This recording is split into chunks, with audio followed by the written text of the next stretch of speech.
पाहताय खरा सामना न्यूज, माध्यम डिजिटल, बातमी अस्सल।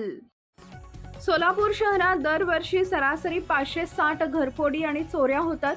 याशिवाय चेन स्नॅचिंगचेही प्रकार होतात। यातील 75% जास्त गुन्ह्यातील चोरटे जिल्ह्यातील राज्यातील असतात।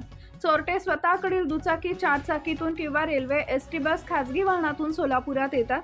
सोलापुरात ते चोरी करण्याच्या ठिकाणी जाण्यासाठी मॅपचा वापर करतात। सीसीटीव्ही कॅमेरे नसलेली घरं, ज्या घरी किंवा अपार्टमेंटमध्ये सुरक्षा रक्षक व संरक्षक भिंत नाही, चोरीनंतर सहजपणे पळून जाता येईल अशा बंद घरांमध्ये चोरी करून ते लगेच पसार होतात, अशा बाबी पोलीस तपासात समोर आले। सोलापुरात येणारे चोरटे रस्त्यांच्या माहितीसाठी गुगल मॅप वापरतात असंही दिसून आलंय। स्वतःजवळील एकही वस्तू चोरीच्या ठिकाणी चोरटे सोडत नाही। फिंगरप्रिंट पोलिसांना मिळणार नाही याची चोरटे दक्षता घेतात।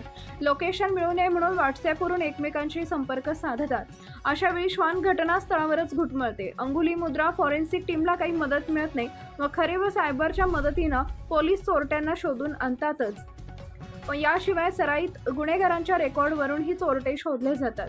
गतवर्षी 325 गुन्ह्यातील फिर्यादींना 2,99,37,000 रुपयांचा चोरीला गेलेला ऐवज पोलिसांनी परत केला।